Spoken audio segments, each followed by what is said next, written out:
தூத்துக்குடியில். எந்த டைரக்டர்? அப்போ தூத்துக்குடியிலேருந்து உங்களுக்கு ஃபோன் வந்திருக்கு.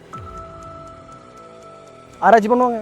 பண்ணிட்டு கரெக்டான முறையில் பண்ணியிருந்தா எவன் பார்ப்பான்? ஓ, அப்போ நீங்கள் வந்து ஏதாவது ஒரு பண்ணி நீங்கள் இன்ஸ்டாகிராம் யூடியூப்ல ட்ரெண்ட் ஆகும். ட்ரெண்டிங் மட்டும்.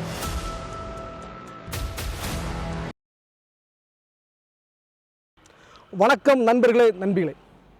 நமது யூடியூப் சேனலில் வாரம் வாரம் ஒரு பிரபலங்கள் பேட்டி எடுக்கிற வழக்கம். ஸோ அந்த வகையில் இன்றைக்கி குமரி மாவட்டத்தில் இன்ஸ்டாகிராம், யூடியூப், ஃபேஸ்புக் நம்ம சமூக வலைத்தளங்கள் எதில் போனாலுமே அவர் இல்லாமல் பார்க்க முடியாது. ஸோ அப்படிப்பட்ட ஒரு பேருக்கு சொந்தக்காரர் நமது மார்த்தாண்டம் சுற்றுவட்டத்தை சார்ந்த சகோதரர் கபாலி அவர்களை நாம் பேட்டி எடுக்க போகிறோம். வணக்கம் பிரதர், எப்படி இருக்கீங்க? நல்லா இருக்கு. சமீப காலத்தில் இந்த யூடியூப், இன்ஸ்டாகிராமில் நீங்கள் ரொம்ப ட்ரெண்டானீங்க.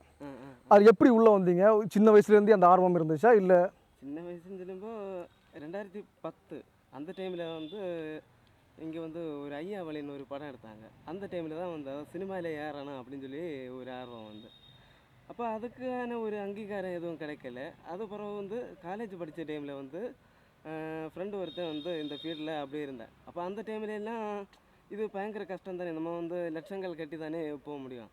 அதே மாதிரி என் ஃப்ரெண்டும் அதில் வந்து அக்னீஸ்வரன் ஒருத்தன், அவனும் இதில் இருந்தால், ஆனால் காசு கொடுத்து நல்லா ஏமாத்திட்டேன். இது எனக்கு தெரியாது, பிறகு தான் தெரிஞ்சது. இப்போ அதனால நான் அடுத்து மீண்டும் அதுலேருந்து இதாகி அடுத்து சரி ஏதாவது ஷார்ட் ஃபிலிம் அந்த மாதிரி ஏதாவது பண்ணலாம் அப்படின்னு சொல்லிட்டு ஒரு 2014 அந்த மாதிரி அப்படியே ட்ரை பண்ணி இருக்கும்போது அப்போவும் எந்த ஒரு இதுவும் கிடைக்கல. ஒவ்வொருத்தர்கிட்ட கேட்டு பார்ப்பேன், அப்போவும் எந்த ஒரு இதுவும் கிடைக்கல. அதுக்கப்புறம் தான் மீண்டும் ஒரு 2014 கடைசியில் வந்து மார்த்தாண்டத்தில் வச்சு ஒரு பட வாய்ப்பு, இந்த மாதிரி இத்தனை ரூபா கட்டானா இத்தனை ரூபா கட்டினா உங்களுக்கு வந்து ஒரு வாய்ப்பு கிட்டும் அப்படின்னு சொல்லிட்டு ஃபேஸ்புக்கில் ஒரு ஆடு வந்து, அப்போ அந்த ஆடை பார்த்து சரி ஓகேன்னு சொல்லிட்டு அவங்கள்ட்ட வந்து கால் பண்ணி கேட்ட டைமில் வந்து ஓகே ஒரு 2 ஃபோட்டோயும் ஒரு கொஞ்சம் அமௌண்ட்டும் பெரிய அளவுக்கு இல்லை, ஒரு 2000 இதை தான் சொன்னாங்க. சரி 2000 ரூபா தானே, என் ஃப்ரெண்ட் அவன் வந்து லட்சம் கொடுத்து ஏமாந்ததுக்கு வந்து 2000 போகுமே அப்படின்னு சொல்லி அந்த 2000 கொண்டு சரி போனேன். போய் அங்கே வந்து இது பண்ணி பார்த்தா நானே இங்கே இருந்து பார்ப்பேன். அப்பப்போ ஏதாவது ஒரு கால் வந்ததுன்னா உடனே தோணும், ஓ இவங்க கால் பண்ணுறாங்கன்னு பார்த்தா அது வேறு கம்பெனி நம்பர் அந்த மாதிரி ஏதாவது இருக்கேன். அப்புறம் அப்போ சினிமாவில் வந்து மற்றவங்க மாதிரி நீங்களும் பணம் கொடுத்து ஏமாந்தீங்க. பெரிய அளவுக்கு இல்லை, ஓரளவுக்கு தான் கொஞ்சம். ஆனால் ஏமாற்றுங்கிறது எல்லா தொழிலையுமே இருக்குது. இருக்கு. ஆனால் சினிமாவில் வந்து பரவலாமல் இருக்குது. ஏன்னா சினிமாவில் வந்து ஒரு ஃபெமிலியர் கிடைக்கும், ஒரு பப்ளிக் ஃபிகர் ஆகலாம், அந்த ஒரு ஆசையில் நிறைய பேர் உழைக்கிற காசு இல்லை கடன் வாங்குற காசை கொண்டு சினிமாவில் போடுறாங்க. ஆனால் சினிமாவில் வந்து கரெக்டான தகுதியான நபர்களிடம் நம்ம அதை கொடுத்தோமா, இப்போ உண்மையிலே அவங்க படம் எடுக்கிறாங்களா, அதை நம்ம ஆராய்ஞ்சு பார்க்க மாட்டோம். ஏன்னா நமக்கு ஒரு ஆவேசம், எப்படியாவது நம்ம சினிமாவில் வரணும் அப்படிங்கிற ஒரு ஆசை தான். அது ஆசை ப்ளஸ் பேராசை, இதை சேர்ந்து நம்ம நிறைய நண்பர்கள், நிறைய இளைஞர்கள், நிறைய பெண்கள் பணத்தை கொடுத்து ஏமாறுறாங்க. ஸோ இது ஒரு பக்கம் இருக்குது. ஸோ அப்போ பள்ளி பருவத்திலே உங்களுக்கு நடிக்கணும்னு ஆசை இருந்துச்சு. அப்புறம் அந்த ஐயாவளி படத்தில் இருந்து ஒரு ஆசை நடிக்கணும் அப்படின்னு. சரி, அப்போ யூடியூபு, இன்ஸ்டாகிராமில் எப்படி வந்தீங்க? அதுக்கப்புறம் வந்து சரி அப்படியே இருந்த டைமில் வந்து கால் வரும் அப்படின்னு சொல்லி இருந்த டைமில் வந்து கால் வரவே இல்லை. அதுக்கப்புறம் சரின்னு சொல்லிட்டு நான் வந்து கால் பண்ண டைமில் வந்து சொன்னாங்க இல்லை இப்படி ஸ்டாப் பண்ணிட்டாங்க அப்படின்னு. அதுக்கப்புறம் கொஞ்சம் மனசு இதாக இருந்து சரி அதுக்கப்புறம் இதில் எல்லாம் இனி எந்த ஒரு யூஸும் இல்லை அப்படி சொல்லிட்டு தான் 2016 சரி அப்போ அந்த படித்த படிப்புக்கான வேலையை தேடி போகலாம் அப்படின்னு சொல்லிட்டு 2016 வந்து சென்னையை நோக்கி போனேன். அப்போ இன்ஸ்டாகிராமில் அதுக்கப்புறம் தான் இன்ஸ்டாகிராமா? அதெல்லாம் இப்போ தான் சொல்லி போயிட்டு அங்கே வந்து சரி அப்படியே அந்த பயணத்தை தொடங்கலாம் அப்படி சொல்லி இதாகும்போது தான் ஒரு வருஷம் வேலை பார்த்தேன். அடுத்து அங்கே வந்து பெர்மனெண்ட் ஆகிய டைமில் ஒரு சின்ன ஒரு பிரச்சனையில் அங்கேருந்து லெஃப்ட் ஆக வேண்டிய வந்தது. அதுக்கப்புறம் அங்கே வந்து இங்கே வந்து ஒரு ஓகே நமக்கும் பண்ண இதே ஒரு குமரி ஸ்லாங்கிலே ஒரு வீடியோஸ் பண்ணலாம் அப்படின்னு சொல்லி ஐடியா தோணி நானும் ஃபஸ்ட்டு வந்து அறிமுகம் வந்து டேஞ்சர் தமிழன் அப்படின்னு சொல்லி யூடியூப் சேனலில் டேஞ்சர் தமிழன். அப்போ அதில் வந்து 2014 ஒரு ஓஹிபிஎல் வந்துல்ல, அதில் வந்து அறிமுகம் ஆனேன். அதுதான் ஃபஸ்ட்டு வீடியோவாக இருந்து. அதுக்கப்புறம் வந்து ஆற்று வெள்ளம் வந்தது. அதே டைமில் ஆற்று வெள்ளம் வந்த டைமில் நான் இப்போ ஒருத்தர் சுதர் பாய் அப்படின்னு சொல்லி ஒருத்தர் அவர் நானுமாட்டு சேர்ந்து அப்படி ஒரு 2-3 வீடியோஸ் அப்படி பண்ணோம். அதில் ஒரு 2-3 வீடியோஸ் வந்து கொஞ்சம் நல்ல ஹிட் ஆச்சு. ஒன்று வந்து அதுக்கு வந்து பேட்டி அடிக்கிறது மாதிரி ஒன்று, இன்னொன்று அந்த வெள்ளம் வந்த டைமில் வந்து ஏதாவது ஹெலிகாப்டரில் கொண்டு வந்து தந்தீங்கன்னா நல்லா இருக்கும் அப்படின்னு சொல்லிட்டு அது அப்போ கன்னியாகுமரி ஸ்லாங்கில் பேசினது. இன்னொன்று மொட்டை மாடியில் விவசாயம் செய்த வாலிபர் அப்படின்னு சொல்லி ஒன்று, அந்த ஓஹிபிஎல் வீடியோ. அப்போ முழுக்க வந்து இப்போ சகோதரர் கபாலி அவர்கள் வந்து இதில் வந்தது காரணம் சினிமா ஆசை. சினிமா. அப்போ சினிமாவில் எப்படியாவது வர வேண்டும், தன்னுடைய திறமையை காட்டணும். அப்படின்னா இப்போ வந்து சினிமாவில் ஜெயிக்கணும் அப்படின்னா இந்த ஆயக்கலைகள் சொல்லுவாங்க. இந்த கலைகள் அனைத்தும் கற்றவன் தான் திரையுலகில் சைன் பண்ண முடியும். மற்றபடி ஒருத்தன் பாட்டு பாடுவான், இல்லை ஒருத்தன் டான்ஸ் ஆடுவான், ஒருத்தன் ஃபைட் பண்ணுவான், இல்லை ஒரு ஸ்டெண்டு, இல்லை ஒரு காதல் ரொமான்ஸு, எது பண்ணாலும் எல்லா வகையான கலையும் சேர்ந்தால் தான் சினிமாவில் ஜெயிக்க முடியும். அது நம்ம வந்து இந்த ஆரம்ப கால சினிமா ஆரம்பித்ததுலேருந்து இன்னைக்கு வரைக்கும் அதான் ஏற்று நிறைய பேர் வராங்க போகிறாங்க, ஒரு 2 படம் 3 படம். சிலவங்க வந்து ஓன் ப்ரொடக்ஷன் பண்ணுவாங்க, 2 படம் 3 படத்தில் வெளியே போயிடுவாங்க. ஆனால் கலைகள் அனைத்தும் கற்று தேர்ந்தவனால் தான் இங்கே சினிமாவில் சைன் பண்ண முடியும். அப்படி பண்ணது ஒரு 10-15 பேர் தான் சினிமாவில் அன்னையிலேருந்து இன்னைக்கு வரைக்கும் ரொம்ப ஃபெமிலியர் ஸ்டாராக இருக்காங்க, ஒரு பப்ளிக் ஃபேஸ். ஸோ இதே மாதிரி நீங்கள் வரணும்னா உங்களுக்கு இன்னும் தனி திறமைகள் இருக்கணும். ஒரு சிங்கிங், ஒரு டான்சிங், ஒரு மிமிக்ரி. ஸோ இந்த மாதிரி உங்கள்ட்ட என்ன திறமை இருக்குது? குமரி தமிழுங்கிறது வந்து கன்னியாகுமரி மாவட்டத்தில் இருக்கக்கூடிய ஒரு பாசை. அப்போ தமிழ்நாட்டில் கிட்டத்தட்ட நிறைய மாவட்டங்கள் இருக்குது. அதில் ஒரு மாவட்டம் கன்னியாகுமரி மாவட்டம். அந்த மாவட்டத்தில் உள்ள மக்களுக்கு மட்டும்தான் இந்த ஸ்லாங் புரியும். அப்போ மற்ற மாவட்ட மக்களுக்கு இதை புரியணும்னா நீங்கள் என்ன மாதிரி பேசுவீங்க? அதுதான் இப்போ நம்ம சாதாரணமாக பேசுகிறோம்ல அந்த மாதிரி. இப்போ நம்ம ஃபார் எக்ஸாம்பிள் நம்ம கன்னியாகுமரி மாவட்டத்தில் குண்டணின்னு சொன்னால் நம்ம வள்ளியூர் நாங்குநேரி தாண்டி போயாச்சுன்னா அங்கே யாருக்கும் தெரியாது.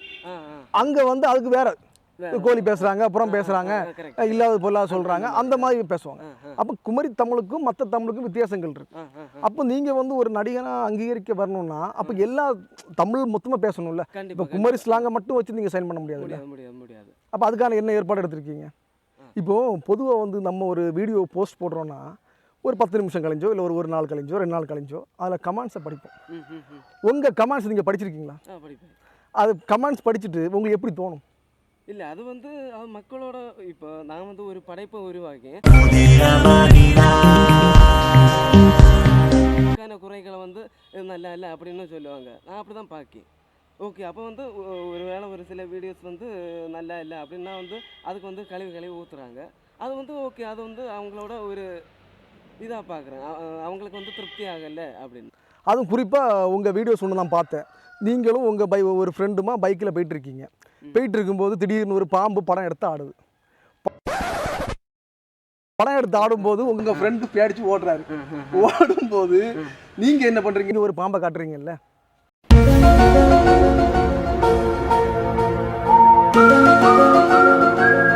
ஒரு பாம்பு வருது. உங்கள் பாம்பை பார்த்து ஒரு ஃப்ரெண்டு ஓடி போகிறாரு, பேடிச்சு ஓடுறாரு. இதை பார்த்தோன்னா நீ பெரிய பாம்பா, ஏன்ட்டு ஒரு பாம்பு இருக்குது பார்க்குதேன்னு உங்கள் பாம்பை எடுத்து காட்டுறீங்க. அது எந்த பாம்பு? அது வந்து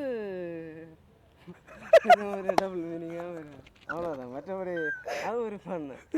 எல்லா இதுலேயுமே டபுள் மீனிங்னா அந்த பாம்பு இருக்குல்ல. இப்போ அங்கே நீங்கள் பார்த்தது சார பாம்பாக இருக்கலாம், இல்லை ஒரு பெரிய நீக்கோலி பாம்பாக இருக்கலாம், இல்லை வேற மண்வெளி பாம்பு, நடுவரி பாம்பு, நிறைய பாம்பு இருக்குது. அப்படி நீங்கள் என்ன பாம்பை காட்டினீங்க? நான் வந்து திமுகர பாம்பா, இல்லை பெரிய பாம்பா, மலைப்பாம்பா? நான் வந்து நல்ல பாம்பா காட்டினேன். படம் எடுத்து அப்படியே நிற்கும் எப்படி இருக்கு அந்த மாதிரியான ஒரு பாம்பு. அப்படி காட்டின உடனே அதுக்கு வந்து பயம் கூடின உடனே அடுத்து நீங்கள் காட்டினது நல்ல பாம்பு. நல்ல பாம்பு. அது எங்கே இருக்கும்? நல்ல பாம்பு மேக்ஸிமம் பிட்டுக்குள்ளே தான் இருக்கும். ஏன்னா அதுக்கு தேவை பிட்டு. அப்போ நீங்கள் எப்போ போனாலும் ஒரு நல்ல பாம்பை கூட கொண்டு போவீங்க? கண்டிப்பாக. இப்போ இருக்கு. சரி, சமீபத்தில் அரசாங்கம் இன்னை முதல்ல சரி அன்ன காலத்திலும் சரி அரசாங்கம் வந்து அதாவது ஒருவருக்கு ஒருத்தி, இல்லை நாம் இருவர் நமக்கு இருவர். ஸோ அந்த கான்செப்டில் போகும்போது அரசாங்கம் நிறைய மாதிரி விஷயங்களை அதை மக்களுக்கு புரிகிற மாதிரி தெளிவுபடுத்திருக்கு. ஆனால் யூடியூபர் கபாலி அதை வந்து வேற காமெடி ரீதியில் புரிய வச்சுக்கிறாரு. அது புரிய வைக்கிறது வந்து ஒரு அபாசம் கலந்து இருக்கு. ஒரு என்ன சொல்கிறது, ஒரு யூடியூப்பு இன்ஸ்டாகிராமுங்கிறது எல்லாரும் பார்க்கக்கூடிய விஷயம். அதில் வந்து ஒரு வேறு மாதிரியான ஒரு செயலை சொல்கிறது, அதை வந்து தண்ணியை நிரப்பி தூக்கி காட்டுறது, இந்த மாதிரியான விஷயங்களை வந்து எதை அடிப்படையில் சொல்கிறீங்க? ஏன் இந்த மாதிரியான விஷயங்கள் சொல்கிறீங்க? ஒரு நல்ல விஷயங்கள் இதை வந்து இப்படி பயன்படுத்துங்க இதை இப்படி பயன்படுத்துங்கன்னு சொன்னால் பார்க்குற எல்லாருக்குமே ஒரு இன்ட்ரெஸ்ட்டாக இருக்கும். நீங்கள் சொல்கிற விதங்கள் வேறு மாதிரி இருக்குது. அங்கே வந்து மக்கள் அதை வந்து கமெண்ட் என்ன பார்த்தீங்களா? அதில் ஒரு கமெண்ட் நீங்கள் படிச்சீங்களா? அதில் என்ன கமெண்ட் போட்டிருக்குன்னா, இதை ஒருவர் பயன்படுத்தி இருந்தால் இந்த வீடியோவை நாம் பார்க்க நேரிடாது. பார்த்திருக்க வேண்டிய தேவை இல்லை.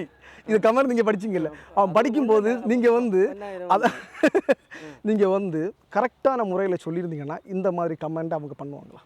கரெக்டான முறையில் பண்ணியிருந்தா எவன் பார்ப்பான்? Emotional damage. ஓ, அப்போ நீங்கள் வந்து ஏதாவது ஒரு பண்ணி நீங்கள் இன்ஸ்டாகிராம் யூடியூப்பில் ட்ரெண்ட் ஆகணும். ட்ரெண்டிங் மட்டும் இல்லை, அதில் வந்து ஒரு மெசேஜே இருக்குது. இல்லை, அதை வந்து நீங்கள் சொன்ன அந்த இதில் எந்த மெசேஜுமே இல்லை. அதாவது பயன்படுத்தக்கூடிய விதங்கள் வேறு. அதாவது இருட்டில் நடக்கக்கூடிய விஷயங்கள் வெளிச்சத்துக்கு வந்தால் தான் அது தப்பு. அது இருட்டிலே இருந்தால் அது தப்பு கிடையாது. நீங்கள் இருட்டில் நடக்கக்கூடிய விஷயத்தை வெளிச்சத்துக்கு கொண்டு வந்து அது வேறு மாதிரி சொல்கிறீங்க. அதாவது இன்னைக்குள்ள காலத்தில் அது வாட்ஸ்அப், ஃபேஸ்புக், இன்ஸ்டாகிராம், யூடியூப் எல்லாமே ஒரு 60% நன்மை இருக்குது, 40% தீமை இருக்குது. ஆனால் சில யூடியூபர், சில இன்ஸ்டாகிராமில் 99% அதை வந்து தீமைக்கு தான் கொண்டு போகிறாங்க. அதை வந்து நல்வழிப்படுத்துறது. இப்போ நீங்கள் கூட இப்போ ஒரு 50 மிட்டாய் சாக்லேட் சாப்பிடுங்க, அது எப்பவும் சாப்பிடாதுங்க, எப்போது ஒரு வாட்டி சாப்பிடுங்க, அவங்களுக்கு ஒரு இனிப்பாக இருக்கும். இது எப்போவுமே சாப்பிட்டீங்கன்னா உங்கள் பல் வந்து மஞ்சள் பிடிச்சிரும். அப்படி இந்த மாதிரியான ஒரு நல்ல விஷயங்கள் சொல்கிறீங்களா? இல்லை, நீங்கள் வந்து மக்களுக்கு தேவையில்லாத ஒரு விஷயங்கள் இது அது வந்து ஒரு பொருட்டே கிடையாது. அதை வந்து நீங்கள் உண்மையாக்கி ட்ரெண்ட் ஆக்குறீங்க. இது மக்களுக்கு தேவை, ஆனால் சொல்லக்கூடிய விதங்கள் இருக்கு. அந்த விதத்தில் நீங்கள் சொன்னீங்கன்னா அதை மக்கள் எடுத்துப்பாங்க. அதை வாயில் வச்சு ஊதி அதில் வெள்ளத்தை நிரப்பி அதை கையில் பிடிச்சி குளிப்பி இங்கே மக்களை பாருங்கள் இது இவ்வளோ வெள்ளம் உள்ளே நிற்கிது, அப்போ நீங்கள் இது கொஞ்சம் கம்மியான வெள்ளத்தை உள்ளே நிற்காதா அப்படின்னு நீங்கள் கேட்கும்போது அந்த அந்த கவசத்தோட வலுவை நான் நீங்களா யாருடா? How do I tell you? இன்ஸ்டாகிராமை பொறுத்த வரைக்கும் பொண்ணுங்கள் பசங்க 2 பேருமே பயன்படுத்துகிறாங்க. அப்படி இருக்கும்போது நீங்கள் கரெக்டாக சொல்லிக்கலாம்ல. ஆணுங்களும் பெண்ணுங்களும் தானே பயன்படுத்துகிறாங்க. குழந்தைகளுக்கான வலைதளம் இதோ குழந்தைங்களும் பார்க்குறாங்களே, குழந்தைங்களுக்கான வலைதளம் அது இல்லை. அப்போ நீங்கள் என்ன பண்ணிக்கணும்னா 18 வயது கீழே உள்ளவங்க இதை பார்க்காதுங்க அப்படின்னு நீங்கள் போட்டிருக்கணும். நீங்கள் 19 மக்களை ஹாய் அப்படின்னு சொல்லிட்டு இதை ஆரம்பிக்கிறீங்க. நான் அந்த வீடியோ பார்க்கும்போது ஏதோ இந்த கன்னியாகுமரி மாவட்டத்துக்கு புதுசாக சொல்ல போகிறாரு, இல்லை இந்த கன்னியாகுமரி மாவட்டத்து மக்களுக்கு ஏதோ ஒரு புதிய செய்தி கொண்டு வராரு அப்படின்னு நினச்சி பார்த்தா, திடீர்னு பார்த்தா ஒரு பெலூன் எடுக்கிறாரு. பெலூனை எடுத்து அதை ஊதுறாரு. முதல்ல வெள்ளத்தை ஊற்றுறாரு, அப்புறம் ஊதுறாரு. அதுக்கப்புறம் தான் பார்த்து இது பெலூன் இல்லையே.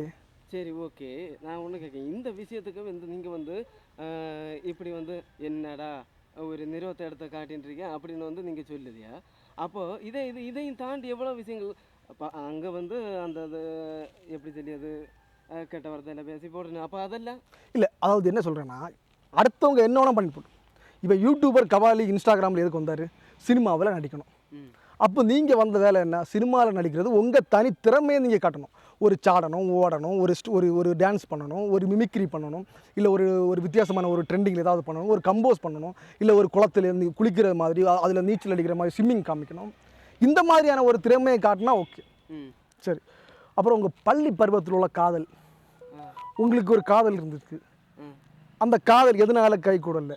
அதுக்கு உள்ள யாராவது கிராஸ் டாக் வந்துச்சா, இல்லை அது நீங்களே வேண்டான்னு வச்சிங்களா?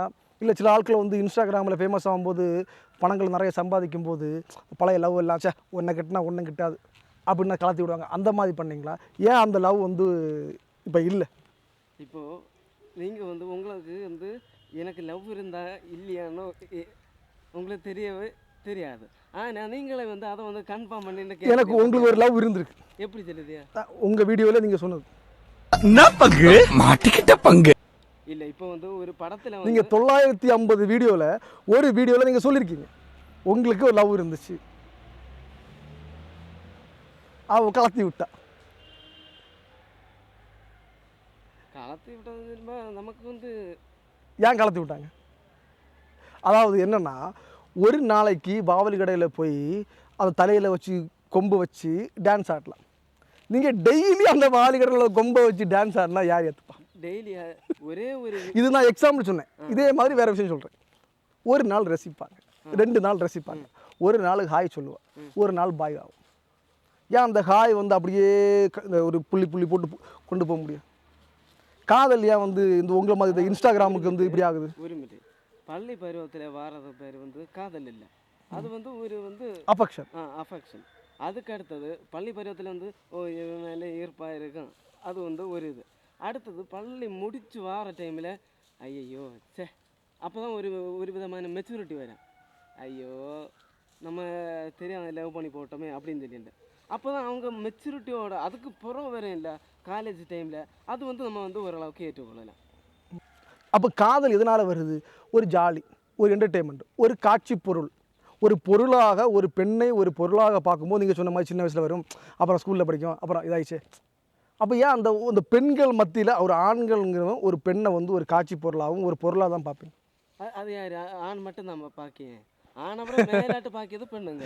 இல்லை, இப்போது இன்ஸ்டாகிராமில் நம்ம பார்க்குறோம், அதில் 11th படிக்கும்போது, 12th படிக்கும்போது, அப்புறம் காலேஜ் போகும்போது, அப்புறம் பிஎட்டோ எம்எட்டோ போகும்போது, அப்புறம் வந்து ஒரு முடிச்சு ஒரு வேலைக்கு போகும்போது, அப்போலேருந்து ஒவ்வொரு ஃபோட்டோவாக போட்டு அந்த வருஷங்களை போட்டு அன்று காதல் பண்ணியது உந்தன் கண்ணம் கிள்ளியது அப்படி ஒரு பாட்டெல்லாம் போடுவாங்க, பார்த்துருக்கீங்களா? அன்று காதல் பண்ணியது உந்தன் கண்ணம் கிள்ளிய. அப்போ அந்த உண்மை காதல் இருக்குல்ல? இருக்குது. இருக்குது. அது வந்து 100க்கு 100% சொல்ல முடியாதுல்ல. இப்போ நான் இங்கே 2 விதமான கணக்கெடுப்பு எடுத்திருக்கேன். இன்னைக்கு கொஞ்சம் அந்த ஒரு ஸ்டாண்டர்டான ஒரு பொசிஷனில் இருப்பாங்கல்ல, அவங்கள்ட்ட நான் பாதி பேர்கிட்ட வந்து வீடியோஸுக்கு ஒப்பீனியன் கேட்பேன், எப்படி நல்லா இருக்கான்னு. இப்போ யாராவது வந்து பேசும்போது எப்படி இருக்குன்னு அந்த இதில் பாசிட்டிவான கமெண்ட்ஸ் வந்தது வந்து அந்த கொஞ்சம் ஒரு பெரிய ஒரு ஜாபில் இருக்கவங்க. அப்போது அவங்க வந்து ஒரு இதாக பார்க்கவே இல்லை, அவங்க வந்து ஒரு ஃபன்னாட்டே பார்க்குறாங்க. ஆனால் சாதா அளவு தான் அதை வந்து இது பண்ணவே இல்லை. அப்போ வந்து ஒரு லெவலுக்கு அவன் இன்ஸ்டாகிராம் பிரபலம் கபாலியோட வீடியோ வந்து ஒரு வசதிக்கு மேலே உள்ள மக்கள் தான் பாராட்டுறாங்க, நார்மலான மக்கள் பார்க்கல. பார்க்குறாங்க. உங்களோட படிப்பு என்ன பதர்? உங்களோட எஜுகேஷன்? படிப்பு பெருசாக ஒன்றும் இல்லை, பாலிடெக்னிக்கு, அதுக்கப்புறம் பேசிக்காக ஹோட்டல் மேனேஜ்மெண்ட். அப்போ நீங்கள் கேட்ரிங், குக்கு, செஃப் இல்லை சர்வீஸ். ஓ, இது F&B service, food and beverage.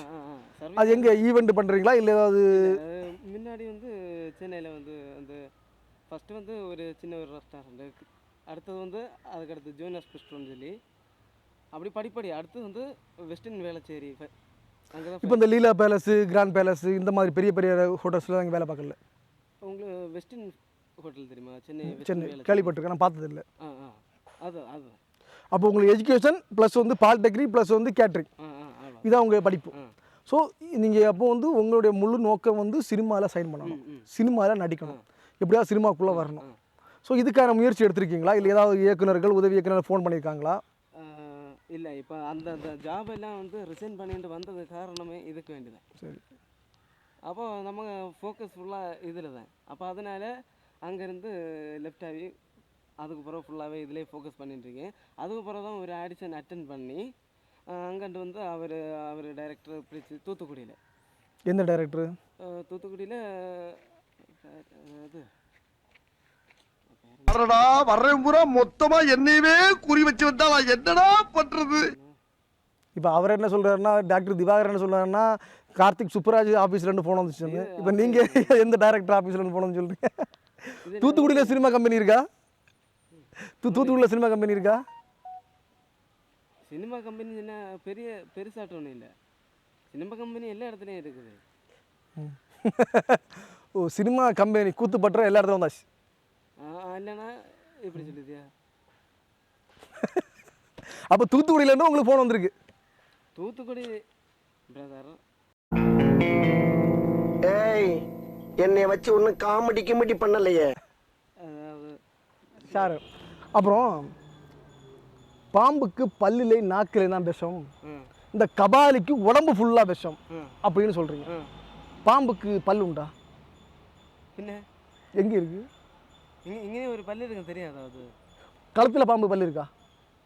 நாக்கு கடியில் ஒன்று இருக்கு. நாக்கு கடியில்னா உண்ணாக்குலையா? அப்போ நீங்கள் பாம்பு இல்லை, நீங்கள் நினச்சிட்டியா? அப்போ உண்ணாக்கில் இருக்க பல்லை வச்சு தான் பாம்பு கொத்துது. பாம்பை வெறும் நாக்கை வச்சு எல்லாம் ஒன்றும் படம், பல்லு வச்சு மட்டும்தான் பாம்பு கொத்தும். அந்த பல்லில் வந்து ஒரு விதமான அந்த விஷத்தை வந்து சுரக்க வச்சு கொத்தி இது அப்போ ஒரு ஆளை போய் பார்த்து அந்த இடத்துல பிடிச்சி அப்புறம் அந்த சுரந்து அப்போ அது வரைக்கும் இந்த கடிச்சிக்கன்னு காட்டி கொடுப்பாங்களா? ஒரு மனுஷனுக்கு வந்து டென்ஷன் ஆனால் ஒரு விதமான ஒரு சுரப்பிகள் சுரக்கும். எங்கே சுரக்கும்? அது மூளையில் சுரக்கும். அதுதான் டென்ஷனுக்கு ஒரு வெளிப்பாடு.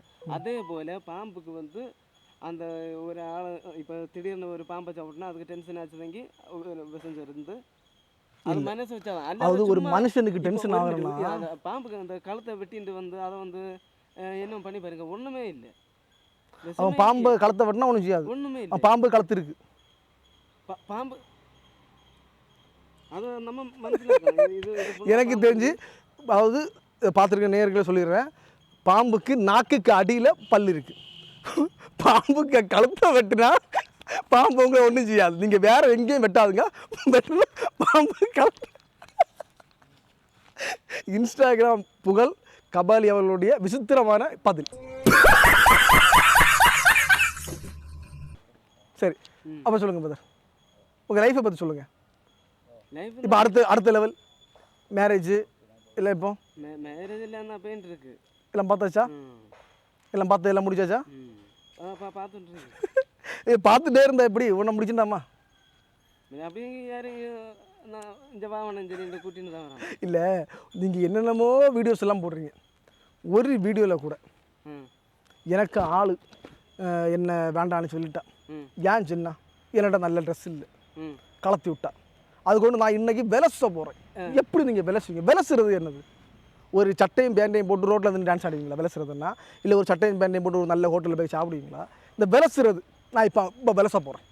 நான் இப்போ இல்லை ஒரு ஒரு 150 200 ஒரு கோட்டை எடுத்து அடித்து வீட்டில் நடந்து உறங்க போகிறீங்களா? விலசுறதுன்னா என்ன? விலை செஞ்சேன்னா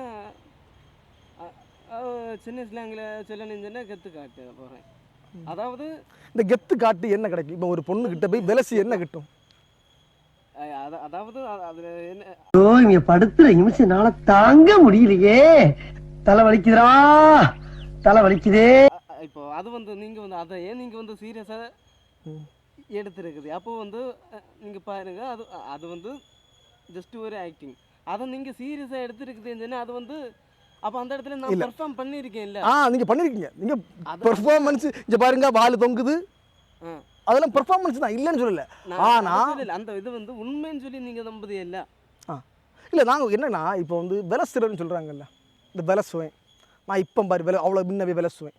இப்போ நீங்கள் கூட சொல்லுவீங்க இந்த ட்ரெஸ் எல்லாம் போட்டு விலச போகிறேன். இப்போ பார்த்தா நீங்கள் கூட விலசுன்னு தான் இருக்குது, ஒரு இதாக இருக்குது இல்லை டிப்டாப்பா. நீங்கள் அப்போ வந்து இல்லை ஒரு பனியனை ஒரு ஆளுக்கு துணியை இட்டு வந்து நீங்கள் வந்து இன்டர்வியூ எடுக்கலாம் இல்லை? அப்போ இது ஒரு டீசென்ட்டுக்கான ஒரு அடையாளம் தானே. அப்போ டீசென்ட்டுக்கு தான் விலசுறது. அப்போ டீசென்ட்டு விலசுறது ஒரு இதாக ஒரு ஆளை வந்து ஒரு கவர்ந்தளிக்கிற மாதிரி வாவ் எக்ஸலண்ட் அப்படின்னு சொல்லலாம். சரி, இந்த விளம்பரத்துக்களை எவ்வளோ வாங்குறீங்க? அது இப்போ எனக்கு தெரிஞ்சு கன்னியாகுமரி மாவட்டத்தில் ஒரு பெரிய வீட்டு கல்யாணம்னா கூட 100 கிலோ அரிசி மேக்ஸிமம், இல்லை ஒரு 150 கிலோ அரிசி, 100 கிலோ பைனாப்பிள் போடுற அளவுக்கு கன்னியாகுமரியில் கல்யாணம் நடக்குதா? ஏன்னா மோளுக்கு நான் அந்த 100 கிலோவில் பைனாப்பிள் வச்சல ஜாம் போடலைன்னா கல்யாணம் தின்னுரும். நான் எப்படி ஏன்னா மோளை கல்யாணத்தை நடத்துவேன்? இப்படி நீங்கள் ஒரு குறும்படம் நடிச்சிருக்கீங்க, ஒரு ஆடு பண்ணியிருக்கீங்க. அந்த ஆடை பார்க்குற மக்களுக்கு கொஞ்சமாக புரியல. எந்த வீட்டில் 100 கிலோவில் வந்து ஜாம் போட்டாங்க? அப்போ ஆட் பண்ணியதெல்லாம் எல்லாமே ஒரிஜினல் ஆட் இருக்கு. அப்போ நீங்கள் எப்படின்னா ஒரிஜினல் இல்லை, நீங்கள் அது ஃபேக்.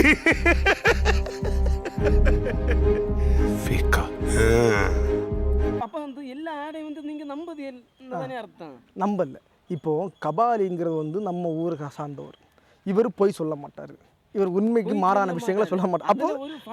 அப்போ நீங்கள் போய் சொல்லுவீங்க. போயின்னு அது வந்து எல்லாருக்குமே புரியுமா? இந்த மாதிரி இருக்கு. அதான ஒரு மேட்ரு ஒரு ஃபன்னுக்காக சொல்லப்படுது. எங்கே இருக்கிறது? நான் அந்த பாறைக்கடலில் இருக்கேன். அது ஏன் வரல? காலத்தில் ஃபோன் அடிச்சு ஏன் எடுக்கல? அது என் மோளுக்கு நாளை காலத்து கல்யாணம், எப்படி நான் பைனாப்பிள் இல்லாமல் கல்யாணம் நடத்துவேன்? உடனே தான் வில்லுக்குரியில் ஒரு ஃபோன் நம்பர் இருக்குது, வில்லுக்குரியில் ஒரு ஃபோன் அடிக்கிறாரு, அவர் பேசுகிறாரு. ஓய் 1/2 மணி நேரத்தில் வில்லுக்குறிக்கும் கப்பியார் இந்த முஞ்சிரைக்கும் 1/2 மணி நேரத்தில் வர முடியுமா? எந்த ஊரில் இருந்தாலும் 1/2 மணி நேரத்தில் கொடுத்துருவேன்னு சொல்லிட்டீங்க. வில்லுக்குரு எங்கே இருக்குது, கப்பி அறை இந்த முஞ்சரை எங்கே இருக்குது, இல்லை வில்லுக்குரு எங்கே இருக்குது, கொலைசேரை எங்கே இருக்குது, அரை மணி நேரத்தில் கொடுக்க முடியுமா? அதாவது நீங்கள் வந்து அது அது எல்லா இடத்துலயும் ஒரு யதார்த்தமா அப்போ இருக்குதுல்ல. நீங்கள் உண்மைக்கு மாறான விஷயத்த இன்ஸ்டாகிராமில் சொல்கிறீங்க. அப்போ உண்மையாக தான் இருக்கணும். சத்தியம், நீதி, நேர்மை அப்படின்னு சொல்லி ஒருத்தனை உங்களால் காட்ட முடியுமா? அதாவது நான் அடுத்ததான் பொய் சத்தியமா இருக்கேன். பொய் வந்து நிலைக்கும், ஆனால் அது என்னைக்கும் நீடிக்காது. நீங்கள் அன்னைக்கு சொல்கிற அன்னைக்கு நிலைக்கும், அப்போ ஆனால் நீடிக்காது இல்லை சார். சத்தியமா பேசிய ஒருத்தனை வந்து நீங்கள் காட்டுங்க. அடுத்து வந்து நான் வந்து ஹரிச்சந்திரனை மாறி. அடங்கப்பா, இது உலக நடிப்புடா சாமி. அப்போ பாலும் ஹரிச்சந்திரன் கபாலி. நான் அப்படி சொல்லலையே. நீங்க உங்களால ஒருத்தரை காட்ட முடியுமா? என்ன காட்டணும்? பாம்பை காட்டணும். அதாவது emotional damage. அதாவது உண்மையை மட்டும்தான் பேசிய ஒரு ஆள் அப்படின்னு சொல்லிட்டு உங்களால ஒருத்தரை காட்ட முடியும். பிரதர், நான் அப்படி சொல்லலை ஒருத்தர் தான் பிரதர். நான் இப்போ என்னன்னா ஒரு ஆள் மேலே வந்து நம்பகத்தன்மை வரணும். இப்போ கபாலி இவர் உண்மை தான் சொல்லுவார், இவர் பொய் சொல்ல மாட்டார், இவர் சொல்கிறதுல ஓரளவுக்கு அது நியாயம் இருக்கும் அப்படின்னு சொல்லுவாங்க. அந்த வீடியோ பார்க்க அந்த அளவுக்கு முட்டாள்களாட்டா இருக்குன்னு கன்னியாகுமரி. அதான் கேட்குறேன், நீங்கள் தான் பண்ணியிருக்கீங்க. அப்போ அப்போ அப்போ அது வந்து சோதிக்காதீங்க. நம்ம இருந்துச்சுன்னா அந்த அளவுக்கு அப்போ முட்டாள்களா நான் வந்து அப்போ அந்த நீங்கள் கொடுக்குற வளம் இந்த ஜவுளி கடையில் இல்லை ஒரு செருப்பு கடையிலையோ வாங்கிட்டு போய் செருப்பு பூஞ்சாலோ அந்த ஒரு நூல் இளவி பட்டன் இளவுனாலோ அது உங்களுக்கு பொறுப்பு இல்லை. அது எப்படி நான் பொறுப்பாக? அப்போ உங்களுக்கு தேவை வந்து ஒரு கண்டென்ட்டுக்கு 10,000 50,000 நீங்கள் எவ்வளோ 2 லட்சம் வாங்குறீங்களா? வந்து நான் வந்து அந்த ஒரு கடை அந்த ஒரு கடையில் கொண்டு போய் சரி பிரதர், இப்போ நீங்கள் அந்த ஒரு கப்பியாரில் ஒரு கடை பண்ணியிருக்கீங்க, வேர்க்கிழம்பில் பண்ணிருக்கீங்க, வில்லுகூரில் பைனாப்பிள் பண்ணிருக்கீங்க, இதுக்கு எவ்வளோ வாங்குறீங்க? அது லட்சங்கள் போகுமா இல்லை கோடிகள் போதா? சொல்லுங்க பிரதர். பல கோடி வாங்கியிருக்கு. அவங்க இப்போதே கபாலி அவர்களுடைய சம்பளம் வந்து கோடியில் தான் இருக்குது. கோடி அதாவது சின்ன சின்ன விளம்பரங்களுக்கு பண்ணுறக்கூடிய பணமே கோடிகள் தான். கண்டிப்பாக. அப்போ அந்த ப்ராஜெக்ட் வந்து கோடிகளில் தான் உங்களை வச்சு பண்ண முடியும். அல்லண்ணா, ஏன் இன்னைக்கு நான் இந்த அளவுக்கு ஒரு கோட்டு சூட்டெல்லாம் அணிஞ்சிருக்கேன்னு சொன்னேன். அதுக்கு காரணம் வந்து இதுதான். என்ன அந்த பெனியனுக்கு பேக்கில் மட்டும் எறும்பு கடிச்ச ஒரு ஓட்டைகள் இருக்கு. இந்த மாதிரி இருக்குன்னா நிறைய வாங்கியிருக்கீங்களோ பைசா? யார்ட்டெல்லாம் வாங்குவீங்க? இவங்களுக்கு சப்போர்ட் பண்ணி அவங்கள்ட்ட வாங்குவீங்க, அவங்களுக்கு சப்போர்ட் பண்ணி இவங்கள்ட்ட அந்த மாதிரி வாங்குறீங்களா? பிஸ்னஸ் இல்லை அப்படி தானே. உங்களுக்கு அரசியல் பிடிக்குமா? அரசியல் பிடிக்கும். இல்லை பிடிக்கும். வந்து நீங்கள் ஒரு அரசியல் கட்சியில் இருக்கீங்க. எனக்கு அதாவது யூடியூபர் கபாலி ஒரு அரசியல் கட்சியில் இருந்திருக்காரு. அந்த அரசியல் கட்சி தலைவர்கள் சொன்ன இதை வந்து இவர் நிறைவேற்றுறாரு. அப்படி எல்லாம் இல்லை. நான் சொல்கிறேன் என்னன்னா, கொரோனா நேரத்தில் கபசுர குடிநீர் நீங்கள் விநியோகம் பண்ணீங்களா இல்லையா? மக்களுக்கு கொடுத்தீங்களா இல்லையா? கொடுத்தீங்களா இல்லையா? அப்போ ஏன் இல்லை நீங்கள்? ஓகே தான், அரசியல் அப்போ நீங்கள் ஒரு சார்பில் இருக்கீங்க. அதாவது யூடியூபர் இன்ஸ்டாகிராமர் வந்து பொது இல்லை, ஒரு சார்ந்திருக்காரு. அந்த தலைவர் வந்து கொஞ்சம் நல்ல தலைவர். அதனால தான் அந்த தலைவர் வந்து நான் வந்து பின்பற்றுறீங்க. இந்த கபசுர குடிநீர்னா என்ன? அதாவது கொஞ்சம் அந்த பட்டை கிராம்பு எல்லாம் போட்டு பிரியாணி பண்ணுவாங்களா? அது பிரியாணி அது வந்து ஒரு தனி விதமான டேஸ்ட், அது நல்லா இருக்கும். இது வந்து அதில் வந்து கொஞ்சம் லெமன் எல்லாம் போட்டு அந்த நோய் எதிர்ப்பு சக்தியை கூட்டும். அப்போ கிராம்பு பட்டை லெமன் போட்டால் கபசுர குடிநீர் இல்லை. இப்போ நீங்க அதை வந்து விநியோகம் கொடுக்குறீங்கல்ல, இப்போ உங்க கையால வாங்கி குடிக்கிறாங்கல்ல, எப்படி நம்பி குடிப்பாங்க? இது வெறும் பட்டையும் கிராம்பும் எலுமிச்சம்பழம் நாரங்காயும் புளிஞ்சு ஊற்றி கொடுத்தா குடிப்பாங்களா?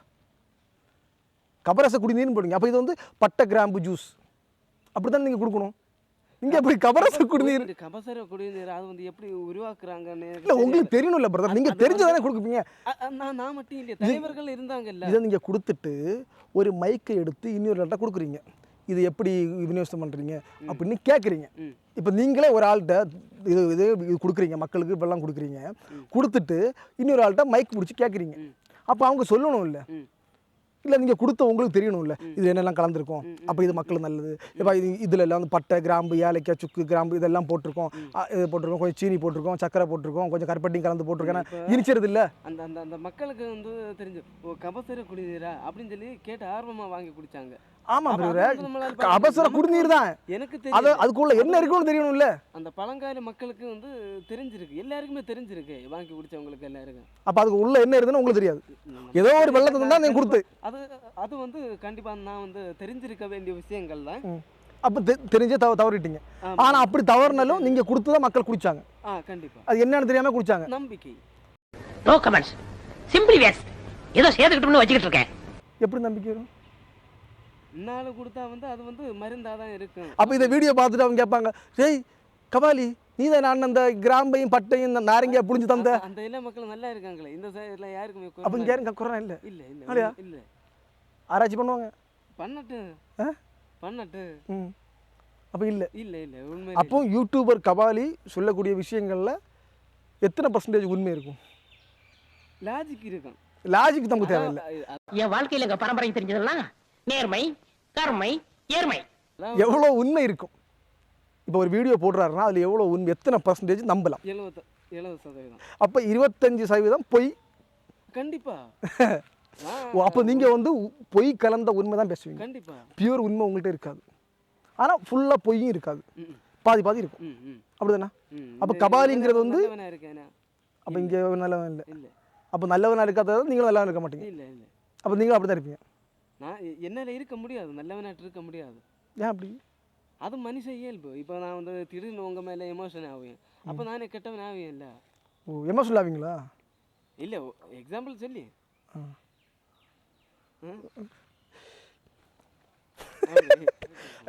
இவ்வளோ நேரம் பொறுமையுடனும் நம்ம எல்லாம் எதிர்பார்த்தது மாதிரி ஒரு கரெக்டான ஒரு இன்டர்வியூ தந்த சகோதரர் கபாலி அவர்களுடைய எண்ணங்கள், இயக்கங்கள், அவர் எதிர்பார்க்கும் நன்மைகள் எல்லாம் கிடைக்க வாழ்த்துகிறோம். வணக்கம்.